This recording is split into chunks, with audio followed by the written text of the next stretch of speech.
CanMar Morning Talk Show, a fresh take on what's happening in the global cannabis and psychedelic space.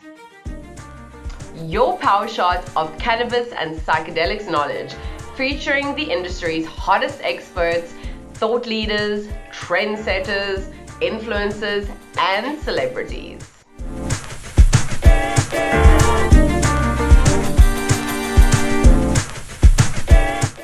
I'm your host, Melissa. Join me and our esteemed guests as we reflect on the current and future climate of the global cannabis and psychedelics industry. Today's guests are Dana Harvey and B. Chan, the pioneering women behind Sisters in Psychedelics, a community and platform formed to create a more balanced, inclusive, and accessible psychedelic ecosystem for today and generations to come. Dana and B came together in their search for like-minded women to connect with around their shared interest in psychedelics and self-development. When they couldn't find the community they desired, they created their own.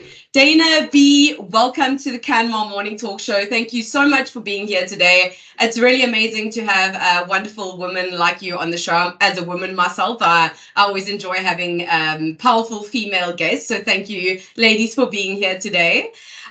So I always like to just kick off things with asking a little bit about your backstories, how you got into the industry, what your journey has been like to bring you to this place. So ladies, would you both please be so kind as to share a little bit about how you both became involved in psychedelics?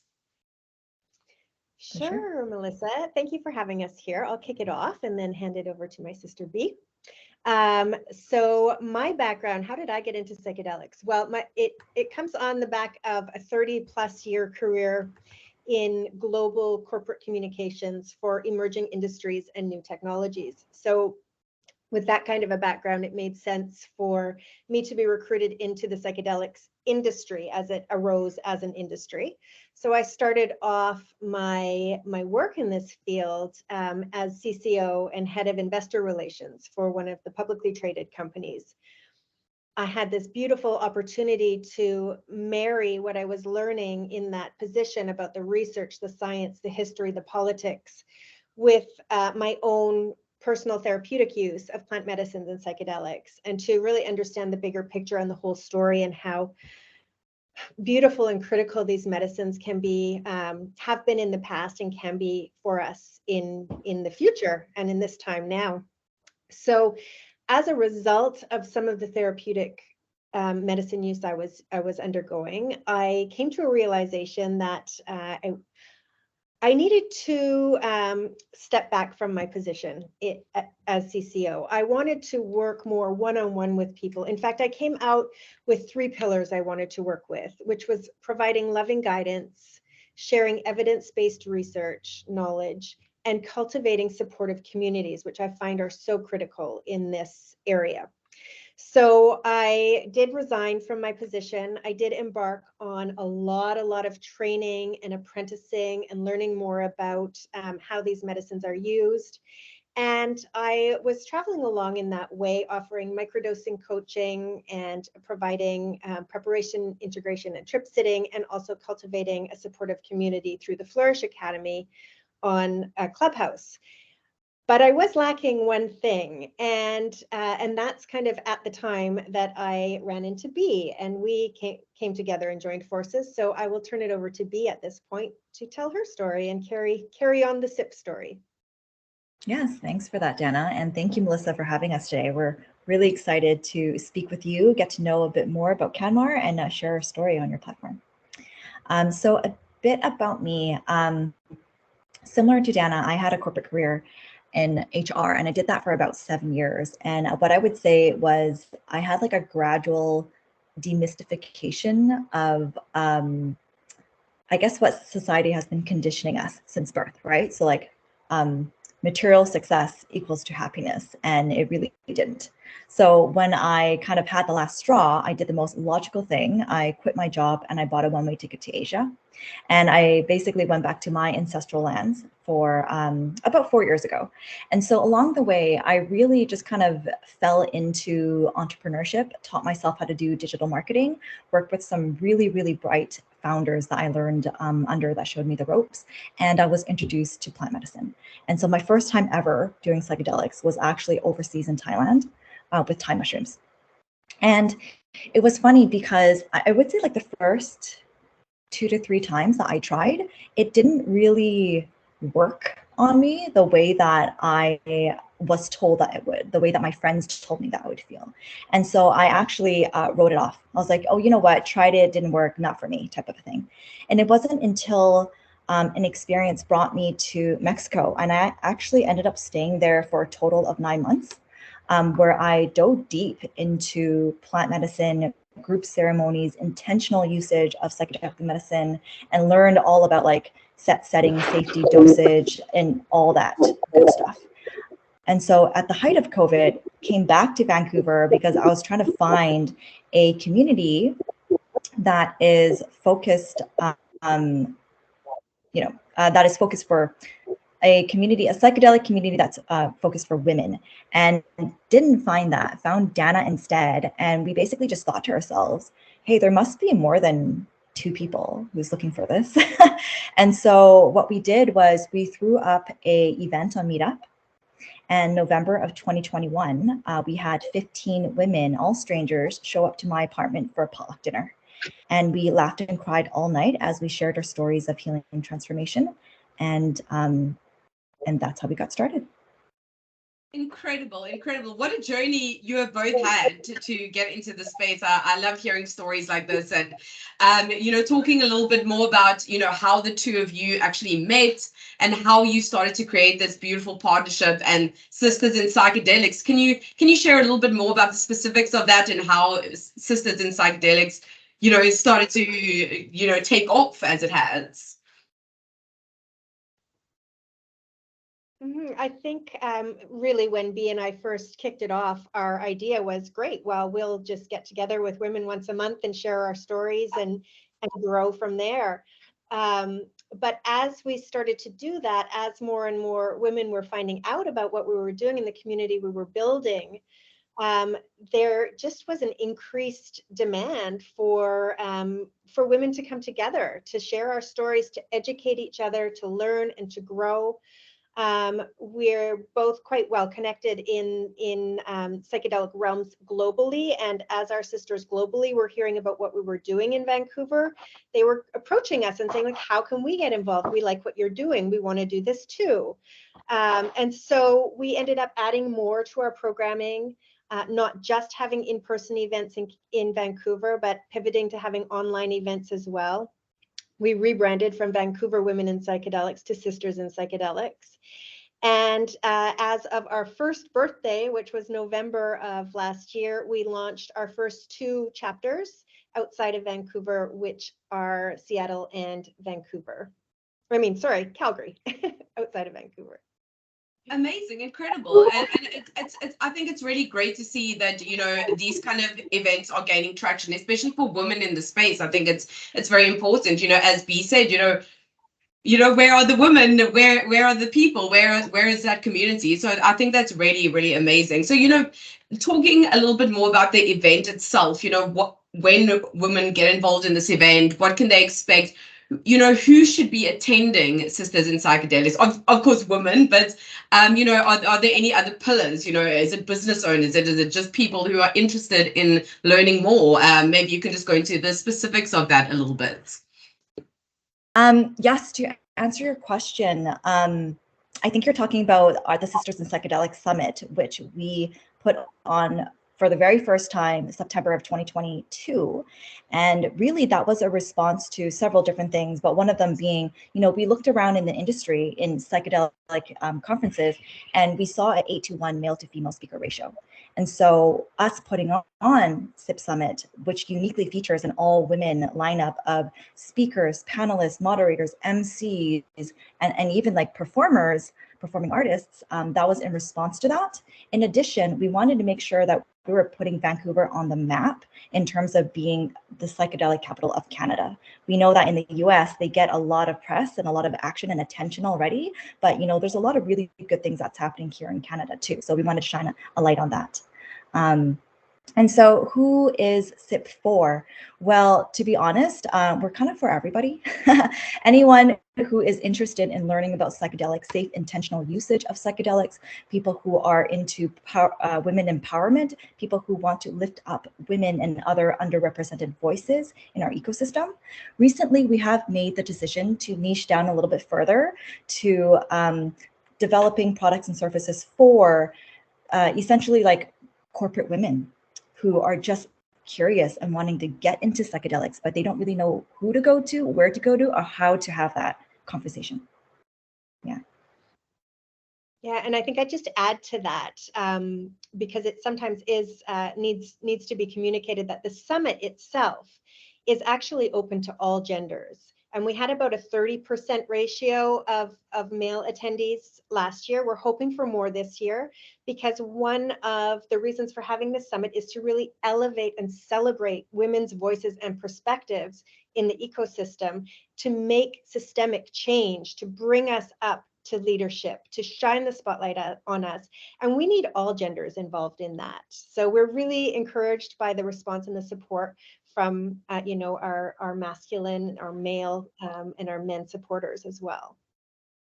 100%. One of the things that we hear all the time is, in these other conferences, like men just say yes a lot faster. They may not feel like they're very qualified, but they're going to put their hand up and do it. And that hasn't been the case for women. And so us featuring uniquely an all-women cast is part of our mission in creating opportunities for women to step into that spotlight. And yes, it does take a little bit of talking to or hand holding or just kind of explaining, yes, public speaking is scary. I know, I understand. I'm one of those people that think so. That's why we have panels. That's why we do this in a very safe environment. And actually last year at our inaugural summit, I would say maybe like 40-50% of our speakers, it was their first time speaking on stage. So they debuted at the SIP Summit. And I would say like a good portion of them are actually looking for their next speaking engagement. So we're really happy to be hearing stories like that. That's really wonderful, and I think that's a very important point. That it's about bringing women together, but we need those masculine advocates in order to really change things and move things forward. So I really think that's amazing, and I'm really glad to hear that it's gaining traction among our male counterparts. And talking to these kind of challenges in the industry, not for women, sure, but also for the psychedelics industry in general. How do events like the SIP Summits kind of help to facilitate and overcome these challenges moving forward, for women in the industry and for the psychedelics industry as an emerging space? Yeah, that's a very good question. I would say, kind of echoing what I said previously, just creating that opportunity for women only to kind of step up, right? And I think a lot of that this year that what we're doing is actually going out there and soliciting people that we think would be a really great person to speak on stage and has a compelling story or a message that doesn't usually have a microphone in their hand. So really giving them that opportunity. Secondly, them acting as role models, because I think that is something that we lack in our current landscape, is we don't see a lot of, I would say, strong female role models that are BIPOC, right? That are from people who are not Caucasian, taking the stage and taking the spotlight. Yeah, I would add to that, our mission includes elevating and celebrating not just women's voices, but underrepresented voices as well, which is why we make a point of, ensuring that many of our speakers are not the same names that you may see on stages at event after event after event. And also ensuring that we are really looking at the diversity across even the women who are presenting. And the result of that is making it a really safe space, a welcoming space, a comfortable space for everybody in the ecosystem, as well as for just the general public who are just gaining curiosity now as they're reading the headlines, as more research is coming to the forefront, as government regulators around the world are changing their position on these medicines. People are wanting to learn and wanting to find out, and needing a safe and welcoming space where they can feel comfortable, no matter what their gender, their orientation, their race, their culture, etc. Absolutely. I totally agree with you. And I think it's really about kind of changing the face of these industries completely. You know, I was actually reading an article about women in weed and how they're kind of breaking this whole stoner guy stereotype. And surely this would bleed over into the psychedelic space as well. So, you know, do you agree that with more women joining the industry, psychedelics or cannabis, you know, these kind of masculine dominated spaces, that we have this power to transform the perception of what the industry can be in the future? Sure. Absolutely.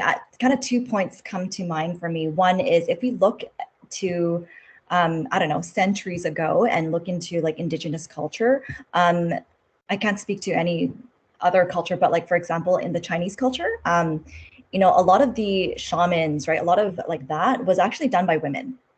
So I'm not sure at what point it started to move to men and then all men, probably at the conception of patriarchy.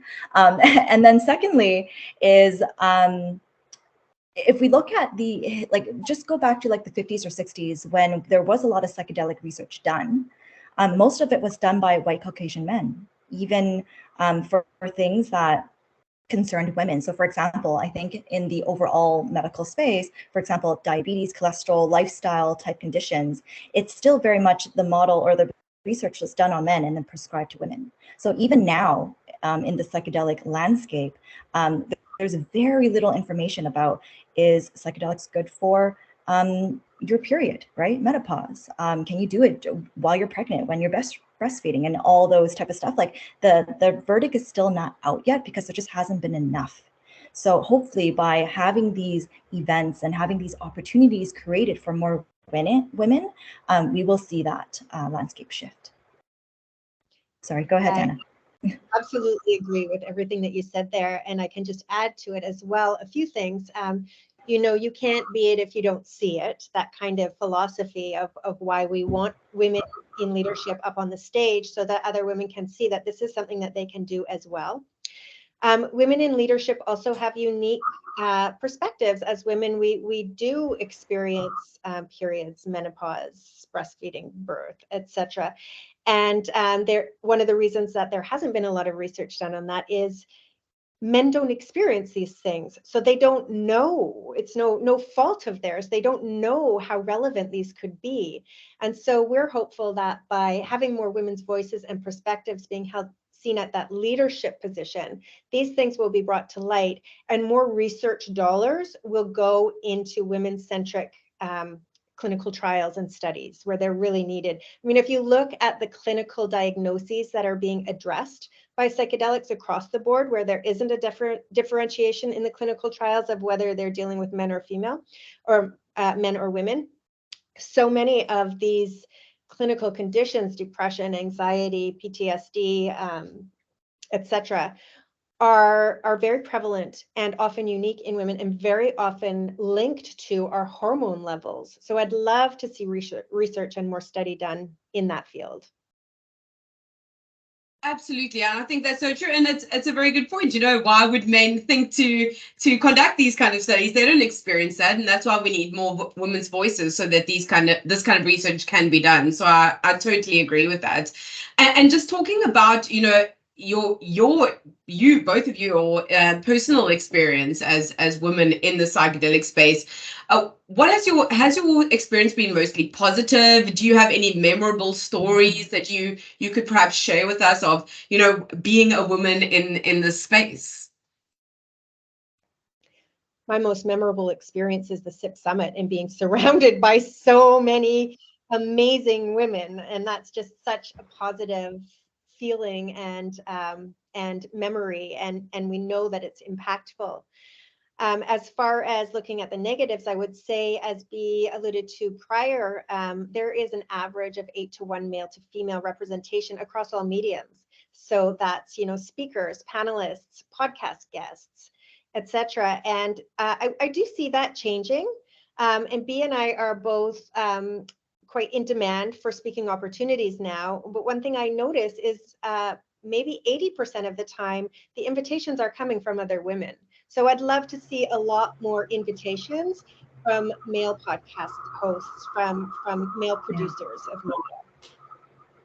Okay, let me shed some light from my own personal perspective on maybe like the not so bright side of things of being a woman in the psychedelic space. One, I would say in general, and in North America, I haven't really looked outside of that. I haven't really been able to find somebody that looks like me that I can look up to that has walked my path.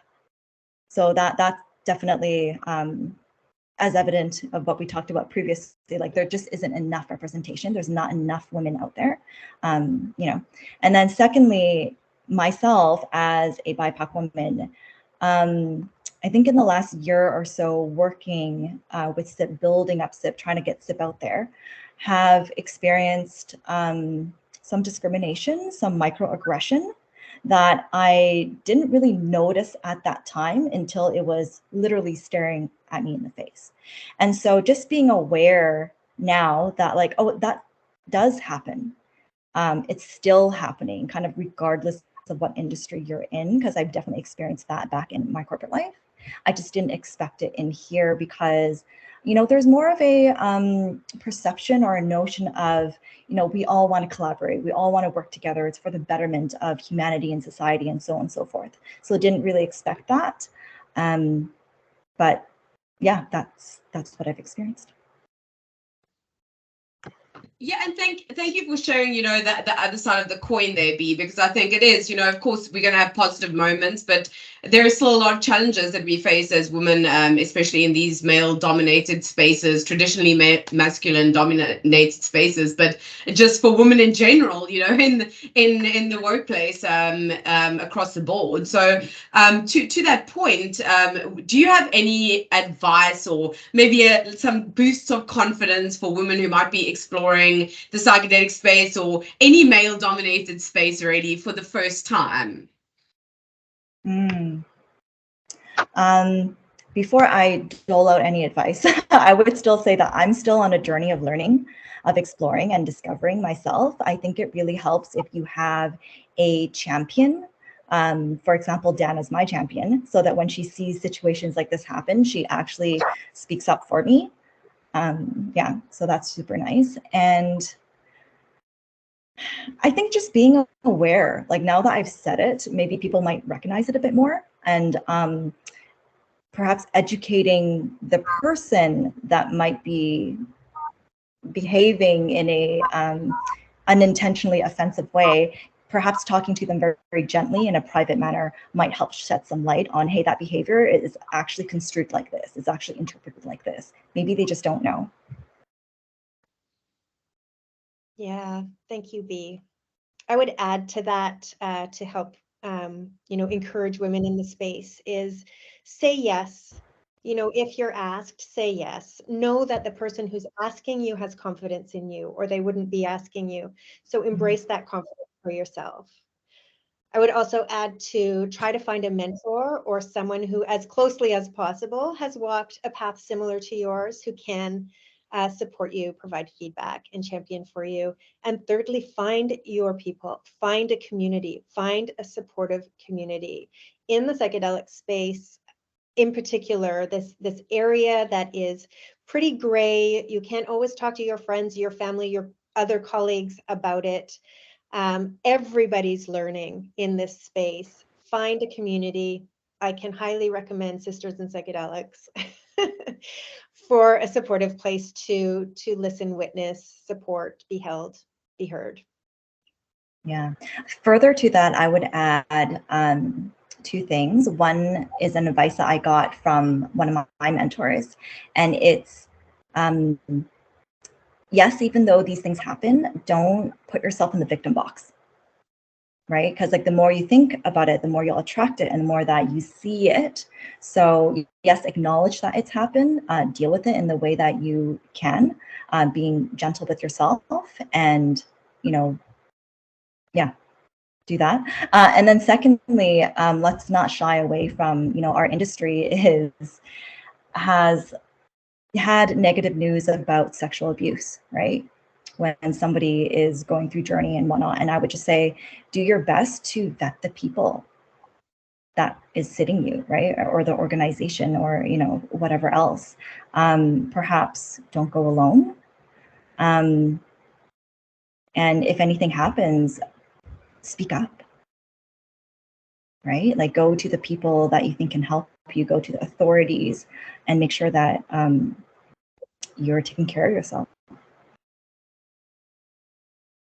Absolutely, absolutely. I think that that's a very good point. And, we all want to feel safe and we want other women to feel safe. So I think that's why it is important to speak up on those things as well, for sure. And to your first point, not taking on that victim mindset. I'm a very firm believer in the power of positive thinking and manifesting that positivity. Truly, it's worked wonders for me in my own life. So I think that's very much a thing. It attracts this kind of powerful, I can do anything kind of mindset, which I love, and I think that's amazing. And talking a little bit about role models in the space, and there are a lot of women that I'm sure you have both met at these events and community gatherings. So are there any other women to watch in psychedelics besides you two amazing, wonderful women, of course? Any other women to watch in psychedelics that you can share with us? Yeah, I'd love to jump in there. I think it's really important to look back in history and our role models in history who have often behind the scenes been doing research, writing, supporting the men in the field. So just having a look back at that. But in our current day, I want to actually give a shout out to a couple of Canadian women who are huge role models for me and for SIP. In fact, both of them will be speaking at the SIP Summit in July.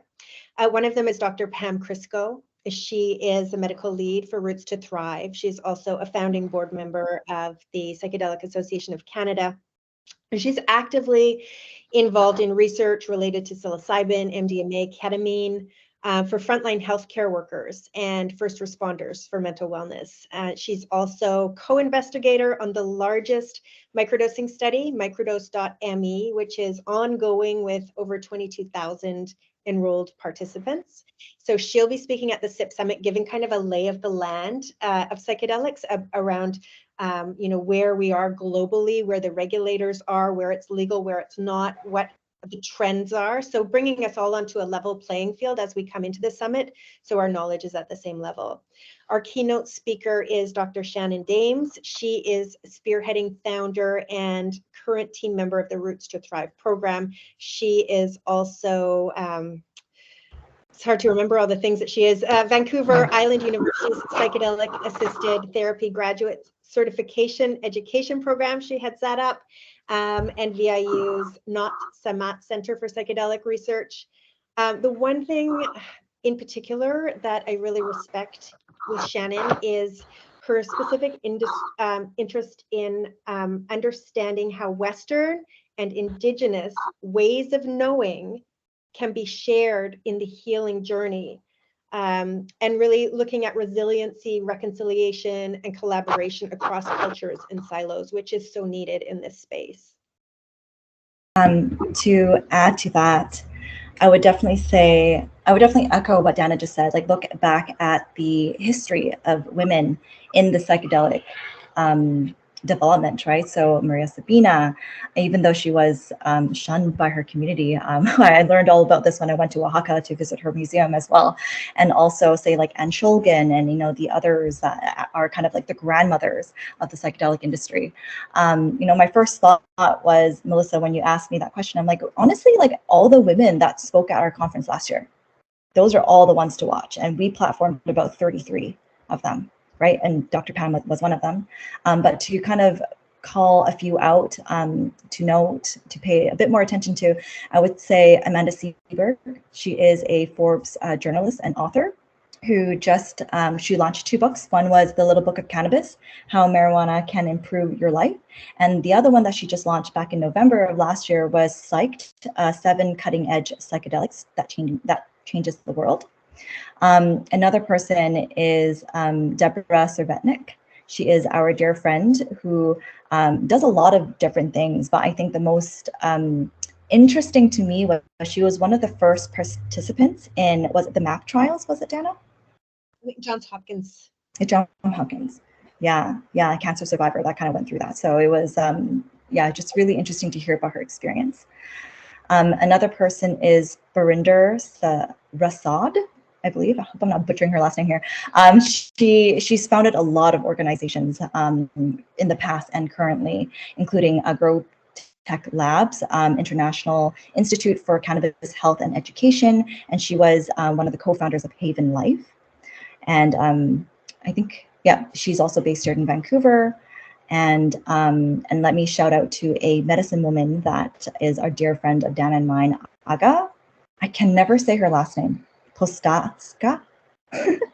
I can send this over. Anywho, she's a really, really true to her roots, well sought after, true medicine woman that we know and we refer to a lot in our industry and or in our community. And yeah, there's a few other ones, so please don't be offended if I didn't name you. It's really amazing to hear that there are so many incredible women doing such amazing things in this space. So to me, it's very inspiring. You know, I feel very inspired to hear all about these women and their stories. You know, of course, I would be remiss to ignore the massive news, you know, that recently broke in Australia with their plans to legalize psilocybin and MDMA. So I'd love to hear both of your thoughts on this, and what does this mean for, you know, the future of psychedelic legalization on a global scale? Do you think it paves the way for more acceptance for psychedelic therapies? I would love to hear your thoughts on this, ladies. Mm-hmm. I think it's fantastic news. I think having regulators come on board helps to break down the stigma around these medicines and helps to make them available and accessible to those who need them. There is actually quite a bit of divisiveness in the psychedelic ecosystem as to whether this is a positive advancement or not, because on the flip side, this really puts these medicines in the hands of gatekeepers who are the Western medicine world of psychiatrists and doctors, and doesn't leave room for the traditional healing, the ritual healing, the medicine women, and the people who have been holding this medicine and serving this medicine since the beginning of time. And so there is kind of a divisiveness within the ecosystem around what we call legalization, which is what we're seeing in Australia, and more decriminalization, which would just allow more accessibility and again, acceptance if that happened as well. So I see any progress in this, in the accessibility and the destigmatization as positive progress, but I don't think we can ignore the other side. I think we need to be working towards that decriminalization as well, and really uplifting and encouraging our traditional medicine keepers. 100% echo what Diana said. I think any progress is good progress, as long as we are getting it into the hands of people who really need the stuff in a safe manner. In addition to that, what I would add is, I do think that, you know, we will see more acceptance and more legalization around the world, right? We are seeing that currently, actually, Canada, in US, obviously in Australia, as you mentioned, and more will come in the next few years. I also want to say that for those that are not in Vancouver, BC, I think we live in a little bubble. like it's we don't really think twice about having some mushrooms on us. Like Canada has legalized cannabis since 2018. So like and particularly in Vancouver, even before the legalization of cannabis, we've been very liberal in having our dispensaries up and running, right? Which is why now we have so many psilocybin or psychedelic dispensaries up and running. And the police has acknowledged that it's at the bottom of the list for them to take action on. And so sometimes Dan and I talk about this a lot, about how in a bubble we are, and sometimes we forget that other places are not like this as well. And other places, I think, look to us in this bubble of Vancouver, and they think that it's legal here because it's so open, not even decriminalized de facto. It's just the city of Vancouver and our local police have both decided and collaborated to ensure that it is at the bottom of their list of crimes to take issue with. Yeah. And that reminds me of this new law that was passed, or amendment to the law that was passed. I can't remember when, sometime earlier this year in 2023, where now we're able to have a personal possession up to, is it 2.5 grams of certain narcotics, and then included in that is actually MDMA. So like we're definitely, well, it's that for the next 3 years to try to see if that is helping with, our what do we want to call this? Our overdose epidemic. Yes, of that thing that's happening here in Vancouver. And so I see that as a win as well. It's like, that's great. We are destigmatizing it, and we're allowing for people to have it. And 2.5 grams it's small. Like, it's not a huge amount to be that concerned about. Absolutely, and I think that's a very interesting point, and talking about the bubble, because I think to myself, in South Africa, we'd be thrown in jail for being caught with anything like that. So it's an interesting kind of thing to watch, because I do think that people look at places like Vancouver, now Australia, or whoever kind of just moves the needle just a little bit.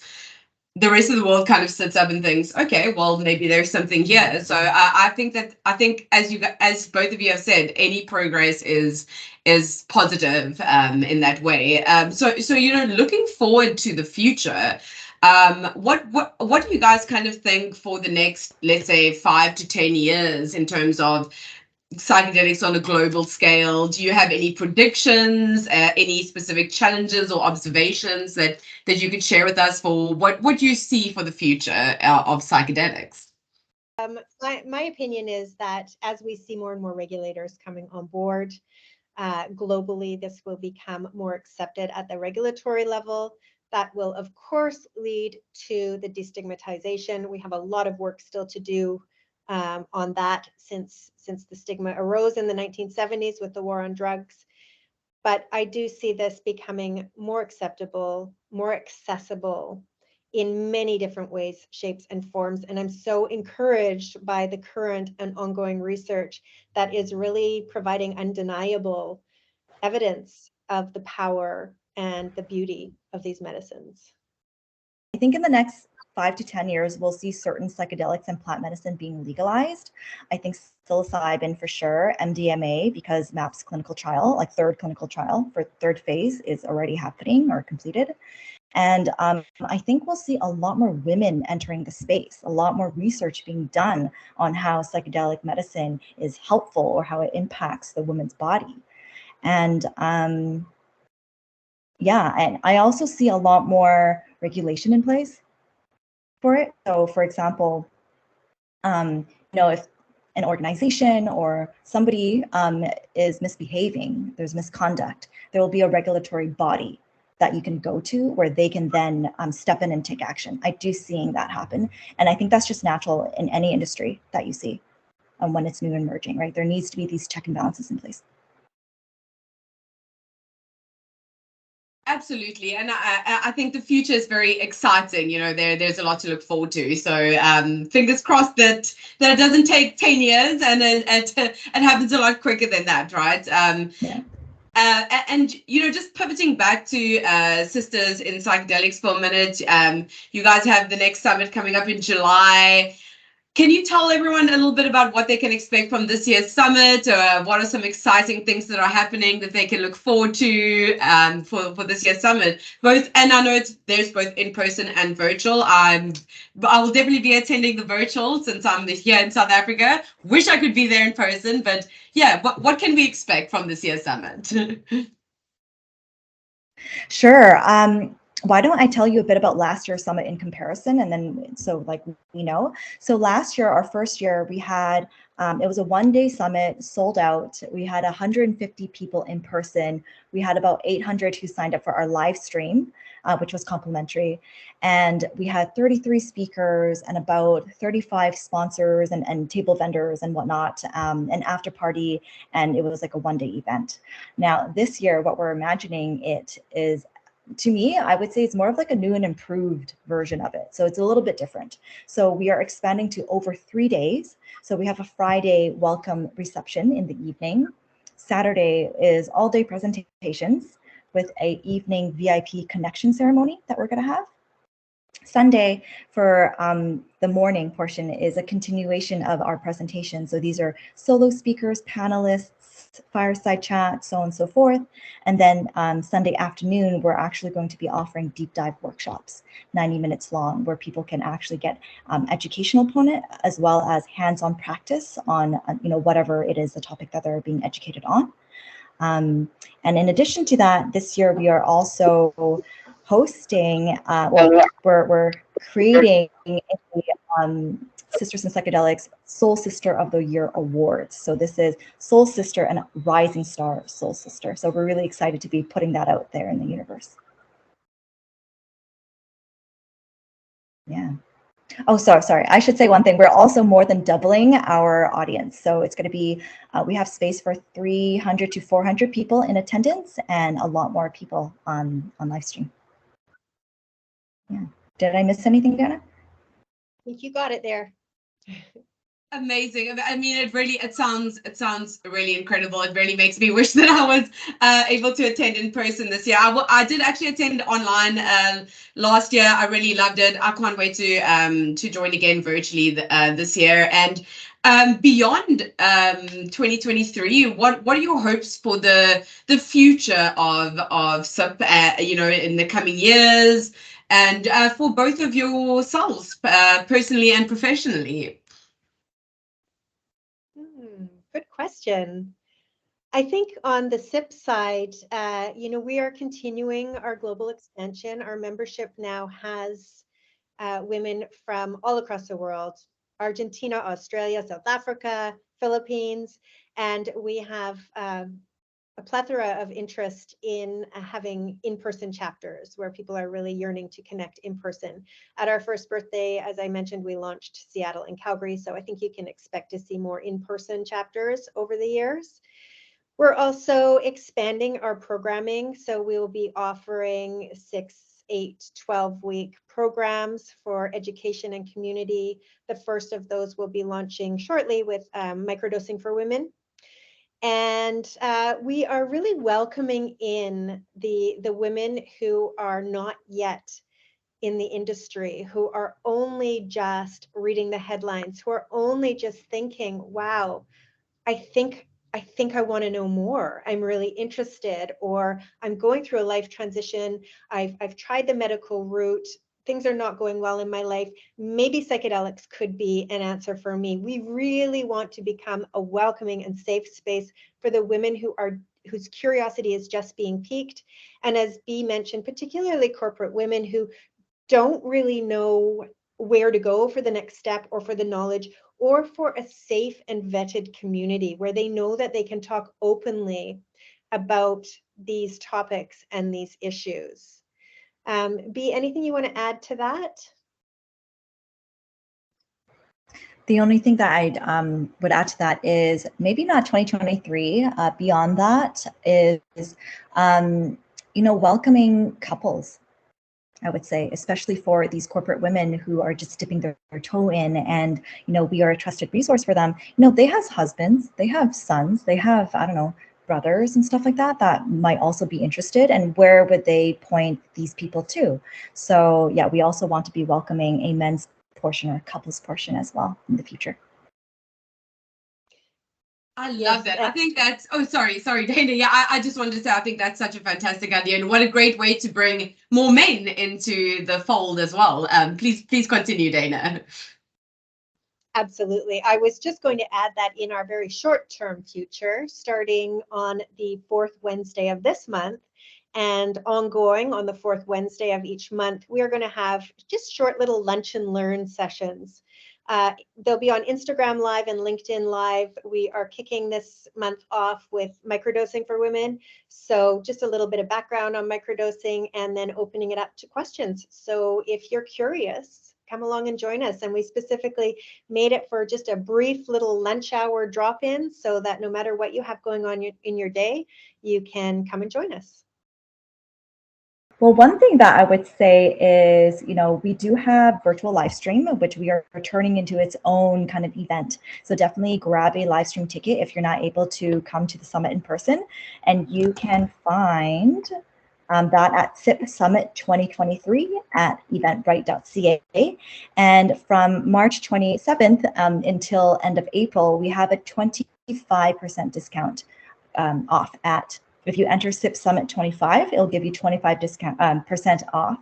And that's sipsummit2023.eventbrite.ca.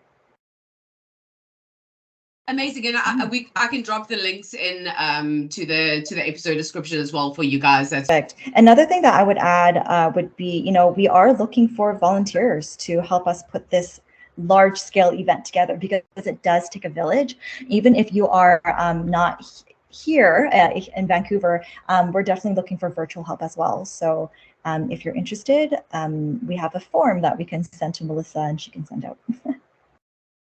Dana, anything else you would like to add from your side?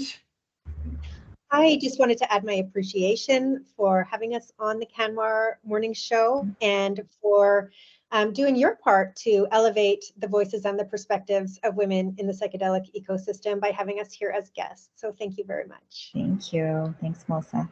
Thank you both for being here. I think that this is how we move things forward. By speaking about things. The more we speak about them, the more people get to hear our stories. That's what we need to do. So it was an absolute pleasure to have you both on today. And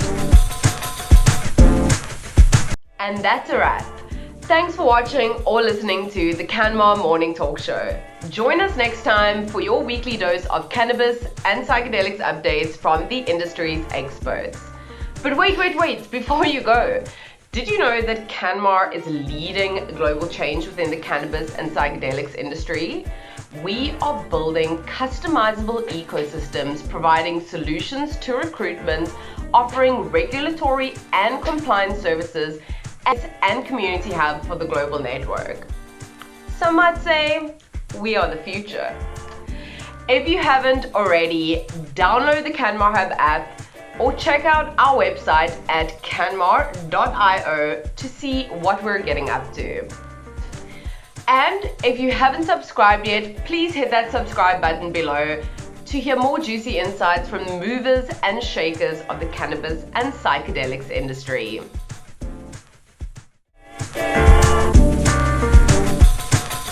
Until next time, stay dope.